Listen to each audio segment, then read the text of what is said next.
So, Hi, so tell me, what do you think about today's workshop on influencing? I found it very interesting actually. There's a lot of things that you covered that I hadn't thought about before, especially to do with personality and where I might fit in and how to actually tailor my personality to the person that I'm talking to. So that I'm going to look into a lot more.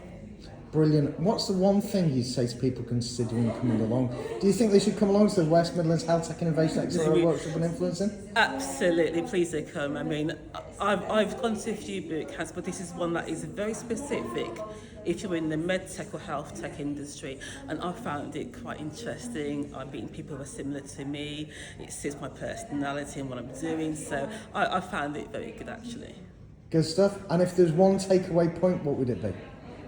I would say that one takeaway point is if you've got an idea, act on it, talk to Richard, or if not Richard, somebody else, but you will end up here eventually to talk to Richard, and just try not to be too unsure of yourself, because yes, it's daunting to take the first step, but it's better to do something than nothing, and you'll learn a lot regardless of the future.